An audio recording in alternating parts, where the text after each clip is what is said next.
What's going on, y'all? It's JD Pickell. Today on CFB with JD, we're going to be breaking down Florida's new defense under coordinator Patrick Toney.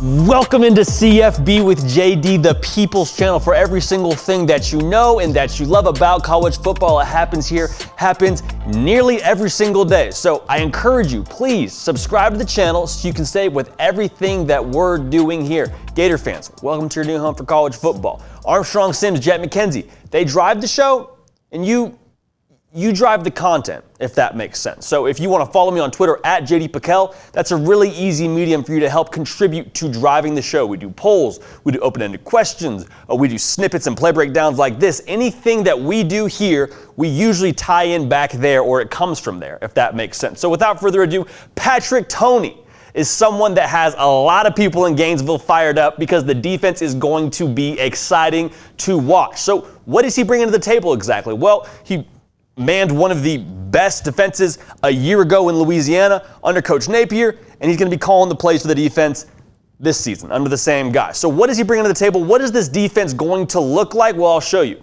One of the things that he loves to use, and one of the things you've probably heard about, is the use of creepers in this defense. Now, that's not the girl from high school that likes your pictures at 2:30 a.m.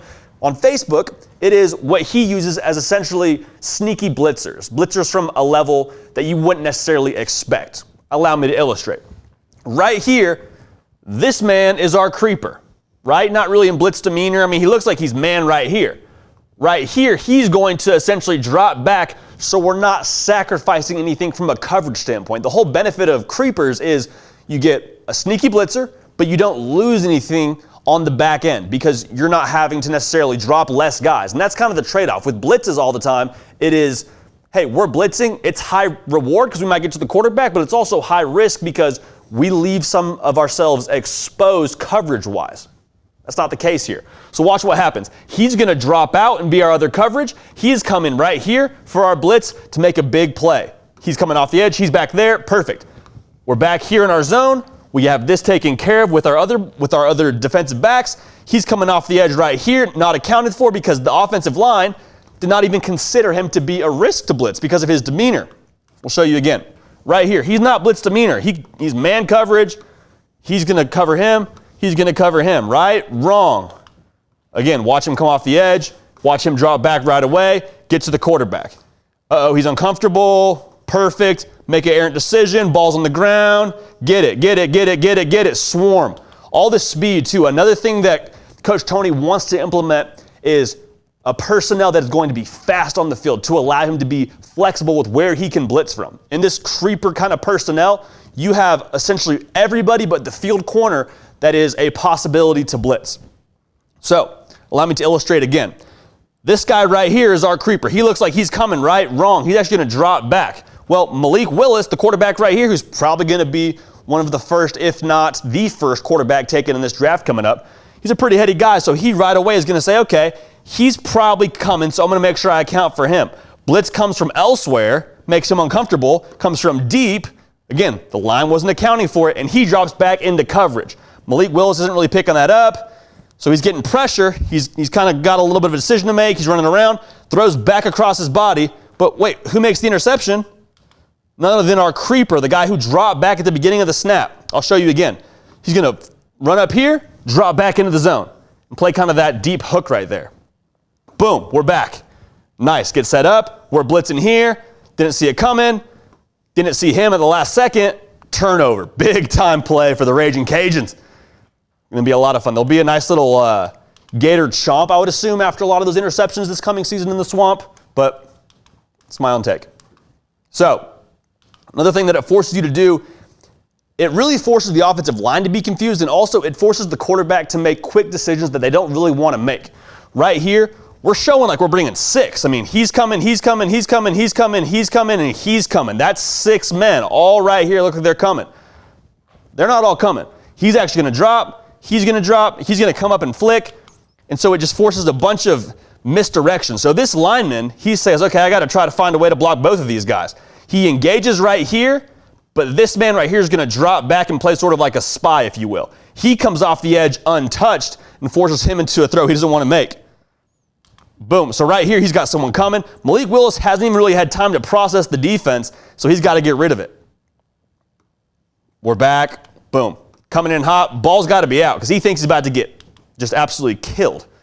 Puts it up. Makes an errant throw. Absolutely love it. Plays like that where you're forcing quarterbacks into decisions they don't really want to make, but with the information that they have at the time, they feel pressed to because otherwise they got a grown man coming after them and eating their lunch. Another case right here. Our creeper. He's coming right, wrong. He's going to drop. He's going to come. He's going to come. He comes out in the swing route. And so with the pressure he feels, with him coming from deep and him dropping back in this zone, it's a rush decision. He's not able to fully process the entire picture. So what he does, he just checks it down to his running back. So boom, we're here. We're bringing our fourth man right here. Notice the number of people that are rushing. Again, we're not bringing more than they can block for. We're just confusing them. One thing Coach Toney wants to say, he says, we make the same things look different and the different things look the same. It's all about window dressing. So right now we have 1, 2, 3, 4 blitzers.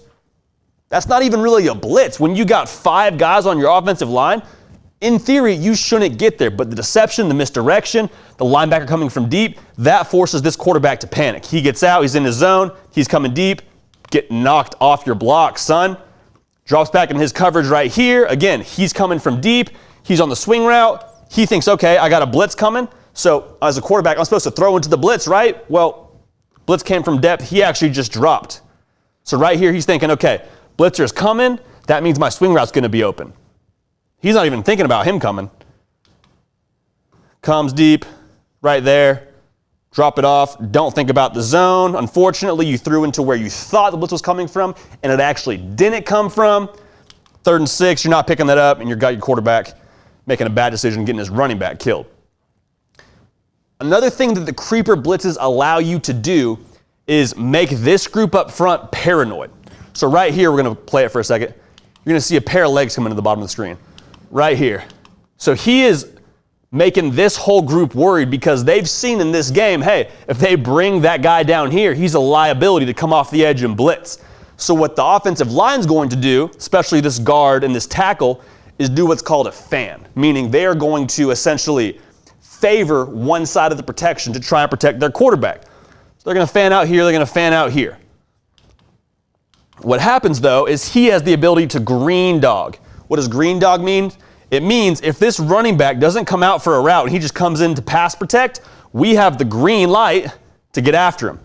And if you can create a linebacker on a running back and pass protection, you are licking your chops. So watch what happens. Again, they fan out here and they don't even pick him up because they're worried about him coming from depth. Uh-oh. Like we said, linebacker and a running back, nowhere to run, nowhere to hide. Hurdle him. This point he knew. Creeper got him. Too bad. Thanks for playing, though. Appreciate you. Just plays like that get you fired up.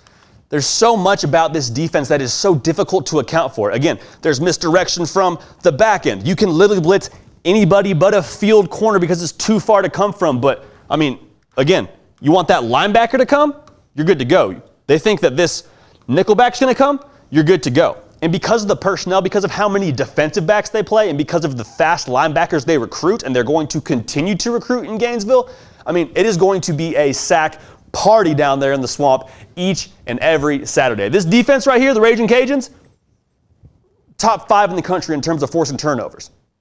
With the personnel they have in Louisiana, that's not a knock on them, they overachieved. Imagine what they're going to do in the swamp. Just think about it. Gator Nation, welcome to your new source for college football on YouTube. Go ahead, hit that subscribe button. We are so glad to have you. Again, subscribe to the channel. Follow me on Twitter at JD Piquel.